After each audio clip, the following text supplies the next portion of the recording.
Hello everyone, मैं सुष्मिता आपके अपने यूट्यूब चैनल सुष्मिता साहित्य क्लासेस में बहुत बहुत स्वागत करती हूँ। आज फिर हाजिर हूँ एक नई वीडियो के साथ। आज की वीडियो में हम बकरी नाटक पढ़ेंगे और इसमें हम भूमिका सहित संपूर्ण नाटक पढ़ने वाले हैं।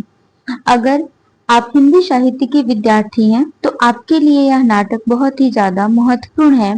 इसके साथ साथ अगर आप टीजीटी पीजीटी हिंदी के स्टूडेंट हैं और आप एग्जाम देने वाले हैं, इसके अलावा आप यूजीसी नेट के स्टूडेंट हैं, अन्य परीक्षा की आप तैयारी कर रहे हैं जिसमें हिंदी साहित्य हो, तो यह वीडियो आपके लिए बहुत ही ज्यादा इम्पोर्टेंट होने वाली है, बहुत ही ज्यादा यूजफुल होने वाली है। इस वीडियो के जरिए हम पूरा भूमिका पढ़ेंगे और संपूर्ण नाटक पढ़ेंगे। तो चलिए ज्यादा देर न करते हुए वीडियो को शुरू करते हैं। सबसे पहले हम पढ़ेंगे नाटक के प्रथम संस्करण की भूमिका। अच्छा, जो भूमिका है इसे खुद लेखक ने लिखा है और इस नाटक के जो लेखक है वो कौन है? सर्वेश्वर दयाल सक्सेना। और इनकी भूमिका भी इन्होंने खुद ही लिखी है। इस नाटक की भूमिका लिखते हुए लेखक बताते हैं कि यह नाटक इब्राहिम अलकाजी के साथ इस बातचीत के बाद लिखा गया था कि हिंदी में आम आदमी का समसामयिक नाटक नहीं है। इसके लिखे जाने पर उनके राष्ट्रीय नाट्य विद्यालय की नाट्य मंडली ने इसे 2 दिन कुछ आमंत्रित लोगों के सामने खेला भी, लेकिन किन्हीं अज्ञात कारणों से विधिवत प्रदर्शन नहीं किया गया। बाद में राष्ट्रीय नाट्य विद्यालय के ही एक छात्र रणजीत कपूर ने इसे लखनऊ में प्रस्तुत किया, जहां इसकी प्रस्तुति को राज्य की नाटक अकादमी ने पुरस्कृत भी किया। लिखे जाने और खेले जाने के दौरान नाटक के आलेख में रूप की दृष्टि से कुछ परिवर्तन हुए, कुछ और भी जुड़ा। राष्ट्रीय नाट्य विद्यालय और लखनऊ की प्रस्तुति में जुड़े हुए वे अंश नहीं खेले गए। इसे संपूर्ण रूप में प्रस्तुत करने के लिए आलेख कविता नागपाल ने लिया और इसे जन नाट्य मंच द्वारा प्रस्तुत करने का बीड़ा उन्होंने उठाया। उसी समय संयोग से श्रीकांत व्यास से भेंट हुई और उन्होंने इसे तुरंत छापने में उत्साह दिखाया। फलस्वरूप इसका प्रकाशन और प्रथम बार संपूर्ण मंचन साथ साथ हो रहा है। तो यहाँ पे जब हम भूमिका पढ़ रहे हैं तो हमें इम्पोर्टेंट क्या है, ये जितने नामों का प्रयोग किया गया है भूमिका की शुरुआत से लेकर अभी तक, इसका एक हम लोग नोट्स बना लें, क्योंकि जो यूजीसी नेट का पाठ्यक्रम है उसकी दृष्टि से यह ज्यादा ही इम्पोर्टेंट है। भूमिका से प्रश्न आते हैं और उसमें खास करके वो पूछे जाते हैं कि इसमें किस नाटक की भूमिका में इनका जिक्र हुआ है, ये पूछ सकता है। तो इस जितने भी लोगों के जिक्र हुए हैं इसका हमें एक नोट्स बना लेना है। अच्छा, यहाँ पे जो लेखक है वो बताते हैं कि इस नाटक में नाटक का संपूर्ण मंचन तथा प्रकाशन दोनों जो है वो साथ साथ हुआ। यहाँ पे मैं आपसे माफी चाहूंगी, जो मैं पढ़ा रही हूँ ये पीडीएफ जो आप लोग के सामने दिख रहा है यह ई बुक है और यह पुरानी हिंदी में लिखा गया है, तो थोड़ा आप कष्ट करेंगे। हालांकि अगर आप मेरी बातों को ध्यान पूर्वक सुनेंगे तो आपको समझने में प्रॉब्लम नहीं होगी। नाटक में अनेक रूपगत परिवर्तनों और परिवर्धन के लिए लेखक कुमारी ज्योति देशपांडे, भानु भारती और कविता नागपाल का कृतज्ञ हूँ। यहाँ पे जो लेखक हैं वो बताते हैं कि रूपगत परिवर्तन और परिवर्धन के लिए वो किसके कृतज्ञ हैं? कुमारी ज्योति देशपांडे के, भानु भारती के और कविता नागपाल के लिए कृतज्ञ हैं। जिस लगन और परिश्रम से ज्योति देशपांडे ने राष्ट्रीय नाट्य विद्यालय में इसका निर्देशन किया वह लगभग अदेखा ही रह गया। यह खेद की बात है। यहाँ पे बताते हैं कि ज्योति देशपांडे ने राष्ट्रीय नाट्य विद्यालय में जब इसका निर्देशन किया बकरी नाटक का, तो वह लेखक नहीं देख पाए, इसका उनको खेद है। लेखक आगे बताते हैं कि यह नाटक न लिखा जाता यदि हिंदी में कोई ऐसा नाटक होता जिसमें जन चेतना की लोक भाषा और लोक रूपों के माध्यम से सामाजिक अन्याय के साथ जोड़ने का एक नया व्याकरण देखने को मिलता। लेखक बताते हैं कि वो ये नाटक नहीं लिखते अगर कोई ऐसा नाटक लिखता जिसमें लोक जन चेतना की लोक भाषा और वहाँ जो कठिनाइयां हैं उसका मतलब कुछ देखने को मिलता किसी नाटक में।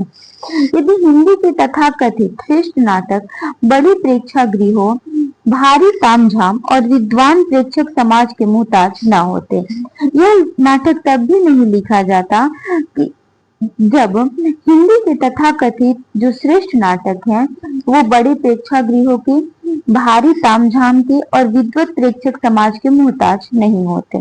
यदि हिंदी के नाटककार यश प्रार्थी न होकर आम आदमी की पीड़ा आम आदमी की जबान में आम आदमी के बीच ही जाना रंगमंच के लिए आज अनिवार्य मानते। लेखक बताते हैं कि यह नाटक तब भी नहीं लिखा जाता जब हिंदी के नाटककार आम आदमी की पीड़ा को अपने नाटक में दिखाते। आगे लेखक लिखते हैं कि यह नाटक जितना ही गांवों, कस्बों, मजदूर बस्तियों और स्कूलों कॉलेजों में खेला जाएगा उतना ही इसका उद्देश्य पूरा होगा। लेखक बताते हैं कि यह नाटक जितना स्कूल में, गांव में, बस्तियों में खेला जाएगा तो इस नाटक को लिखने का जो उद्देश्य है वह उतना ही पूरा होगा। तो यह थी इस नाटक की छोटी सी भूमिका जो लगभग 1 पेज की ही है। आते हैं प्रथम संस्करण में निर्देशक की बात को देखते हैं एक बार। पिछले दिनों तेजी से गहराते आर्थिक और राजनीतिक संकट के परिणाम स्वरूप उभरे जन आंदोलनों का असर सांस्कृतिक और साहित्यिक क्षेत्र में अनिवार्यतः हुआ है।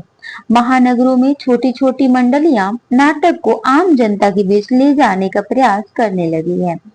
जाहिर है कि ये छूटपुट प्रयास अभी किसी संगठित आंदोलन का रूप नहीं ले पाए हैं, पर एक सिलसिला तो शुरू हो गया है।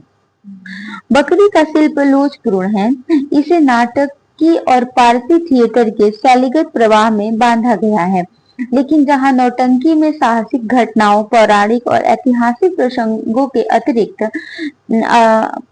के अतिरंजित रूप आम जनता को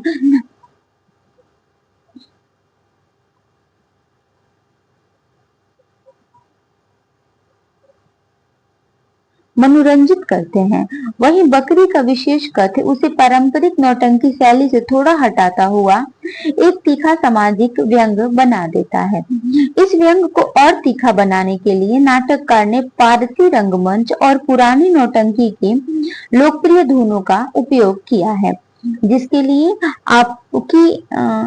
लिए भाषा की आम मुहावरेदारी और लयात्मकता बुनियाद का काम करती है।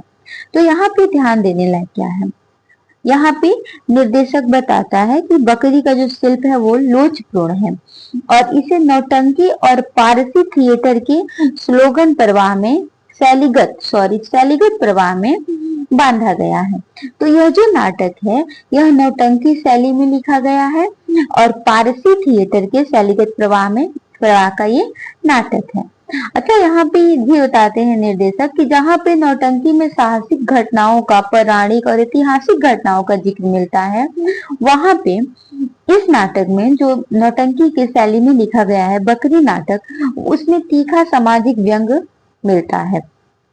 इस व्यंग को तीखा बनाने के लिए नाटककार ने पारसी रंगमंच और पुरानी नौटंकी की जो लोकप्रिय धुन यानी म्यूजिक है उसका उपयोग किया है और भाषा की आम मुहावरेदारी और लयात्मकता बुनियाद का काम करती है। व्यवस्था के समकालीन राजनीति के छद्म और उसके जन विरोधों का एवं जन नव विरोधी चरित्र पर प्रहार करता हुआ ये नाटक जनता, विशेषकर ग्रामीण जनता पर लादी गई धर्मांधता और उसे होने वाले शोषण उत्पीड़न का चित्रण करते हुए ऐसे गुस्से का रेखांकन करता है जिसे यदि समग्र यथार्थ से जोड़कर देखा जाए तो जनवादी चेतना के प्रसार में सहायक हो सकता है। हमने यह नाटक विकसित रंगमंच की पूरी क्षमता को ध्यान में रखकर न तैयार करके खुले मंच के लिए तैयार किया है, जिससे कि यह किसी भी स्थान पर, किसी भी समय पर कम से कम खर्च में ज्यादा से ज्यादा लोगों के सामने खेला जा सके। लेखन और मंचन एक दूसरे के उद्देश्य के पूरक हो सके और हिंदी नाटक को एक नया रूप देने की ऊपरी वाहवाही से बचकर एक सही धारा को आगे बढ़ाने में हम छोटा सा योग दे सके। तो ये कौन लिखा है? यह कविता नागपाल ने लिखा है, ध्यान रखेंगे। आते हैं नाटक का प्रकाशन वर्ष।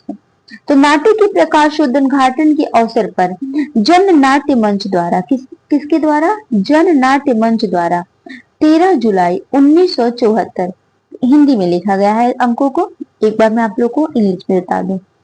13 जुलाई 1974 यानी 13 जुलाई 1974 को त्रिवेणी कला संगम नई दिल्ली की उद्यान रंगशाला में आयोजित प्रथम प्रस्तुति के पात्रों की भूमिका सहित परिचय। अब यहाँ पे हम इसमें पढ़ने वाले हैं कि इसका प्रथम मंचन कब हुआ? 13 जुलाई 1974 को। और इसमें जो प्रथम रंगमंच हुआ, इसका मंचन हुआ इस नाटक का, तो उसमें किसने किस पात्र की भूमिका निभाई, इसके साथ हम एक परिचय लेंगे। तो इसमें नट का भूमिका निभाया अनिल कुमार ने, नटी का भूमिका निभाया कविता नागपाल ने, भिस्ती क्या? अनिल कपूर, अनिल कपूर याद रखेंगे, यहाँ पे थोड़ा सा दिक्कत है, अनिल कपूर। दुर्जन सिंह का भूमिका निभाया था पंकज कपूर ने, कर्मवीर का राकेश सक्सेना, सत्यवीर का मनीष मनोजा, सिपाही का सुभाष त्यागी, विपत्ति का सहला हाशमी और अतिया वक्त, युवक का सफदर हाशमी। ग्रामीण जन जिसमें आते हैं काका, इनका भूमिका निभाया अरुण शर्मा ने, काकी का अतिया वक्त और सहला हाशमी ने, चाचा की भूमिका देवाशीष घोष ने, राम की भूमिका विरज सोनक ने, एक ग्रामीण की भूमिका दीपक चंद और दूसरा ग्रामीण की भूमिका उमेद सिंह ने इसका निभाया था। इस नाटक के जो निर्देशक थे वो है कविता नागपाल, संगीत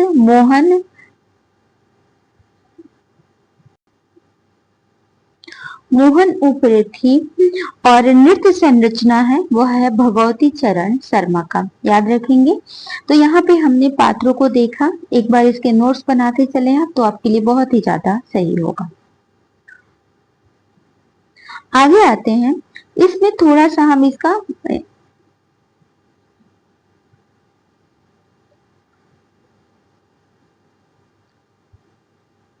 मंगलाचरण पढ़ते हैं। नट विद्रोही है, उसे मंगलाचरण पर यकीन नहीं। सारी मंडली मंगलाचरण गाना शुरू करती है, नट चुप रहता है।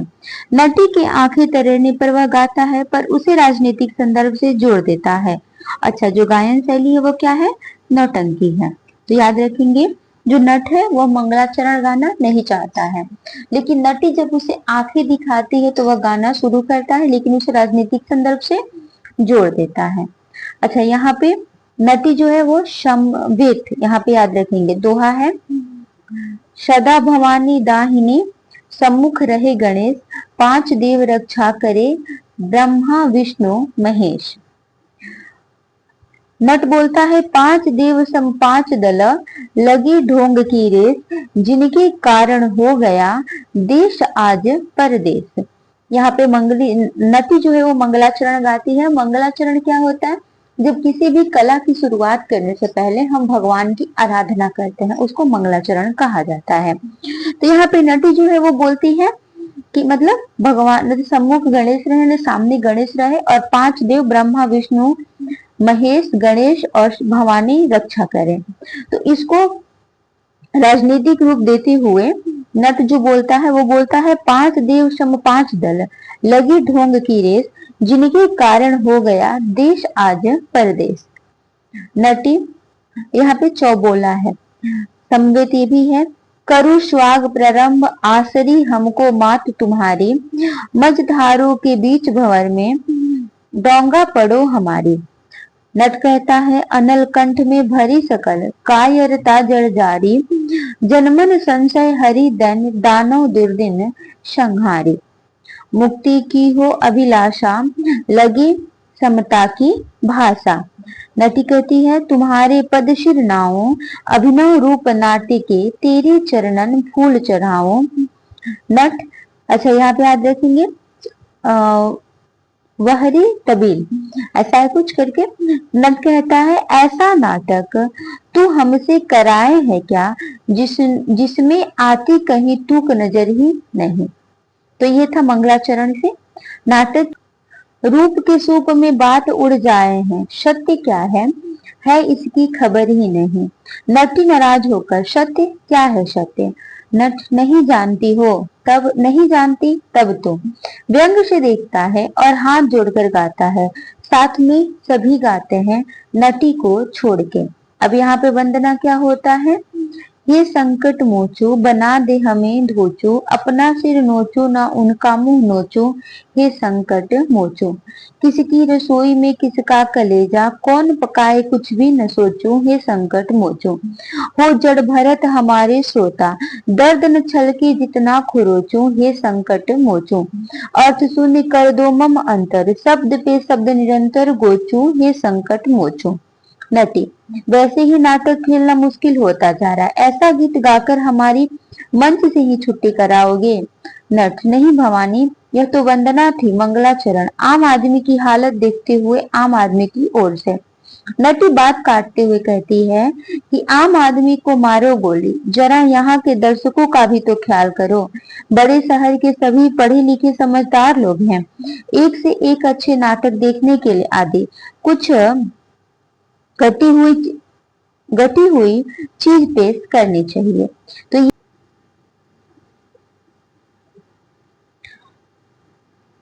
नट, घटी हुई चीज समझा नहीं, मतलब कहीं खरी कहीं बात दबा छिपा कर कहने से तो। नटी कहती है, हाँ हाँ यही मतलब है, इनकी भाषा में इसके लिए वह क्या है, कलात्मक सुरुचि संपन्न। नट, कलात्मक यानी डब्बे में डब्बा। नटी चिढ़कर, हाँ डब्बे में डब्बा। नट गाकर, डब्बे में डब्बा उसमें मुरब्बा, फिर भी ये चीटी या मेरे अब्बा। नटी झुंझलाकर, यह मजाक नहीं है, कला सच्ची बात कहे कौन मना करता है, पर जरा जुबान संभाल कर, मुंहफट होकर नहीं, गंवारों की तरह। नट, फिर भी हम गंवारों के बीच जाते हैं, गवई गांव में, यहाँ नहीं होगा हमसे नाटक, जाने लगता है। नटी पकड़कर, क्यों शाम चौपट कर रहे हो, इतने भले मानव आए हैं, कुछ तो ख्याल करो। नट, मुझसे नहीं होगा। नटी, होगा क्यों नहीं होगा? नट, मुझे डर लगने लगा है। नटी, किससे? तो नट बताता है कि तुम्हारे दर्शकों से और तुमसे। नटी, मुझसे या दर्शकों से?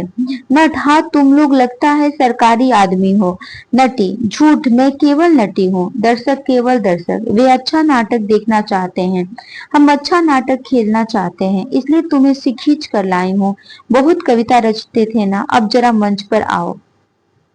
नट कहते हैं, यानी नाटक का जो सजा सजाया थाल चला आ रहा है उसमें थोड़ा चटनी रखते बस। नटी, अरे बाबा, फार्म फार्म में थोड़ा बदलाव, सभी बड़े नाटककार यह करते हैं। नट, समझा समझा, यह मुझसे नहीं होगा। नटी रूठती हुई, जा मेरी तेरी ना पड़ती। नट, कैसी बनाई चटनी? अब यहाँ पे युगल गीत गाते हैं, कौन कौन? नाट नट और नटनी। जा मेरी तेरी मेरी ना पटती, कैसी बनाई चटनी, गाल बजाया पेट बजाया जब से हुई छटनी। जा तेरी मेरी ना पटनी, कैसी अमीरी कैसी गरीबी, प्यारी लागे नटनी, जा तेरी मेरी ना पटनी, थोड़ी दिलासा बाकी निराशा, सारी उम्र खटनी, जा तेरी मेरी ना पटनी। लोकतंत्र की ले पतुरिया, भाग गई जटनी, जा तेरी मेरी ना पटनी। हिंसा में तेरी अहिंसा मेरी, रस्सी है बटनी, जा तेरी मेरी ना पटनी। दोनों अलग अलग और मिलकर भी गाते हैं। भट्टी गाने पर भाव विवल नाचती है, नट गाते गाते चुप हो जाता है। नटी, चुप क्यों हो गए? नट, फिर बात वहीं क्यों चली जाती है, मुझसे नाटक नहीं बनेगा। नटी, नहीं सही, कुछ तो बनेगा, दर्शकों से माफ कीजिएगा, बड़ा सिरफिरा आदमी है, इसका कोई ठीक नहीं, सीधे चल देगा, बस आप सब आ ही गए हैं, जैसा भी हो जो भी हो देख कर जाइए। हमने तो सोचा था कवि है तो नाटक भी लिख लेगा।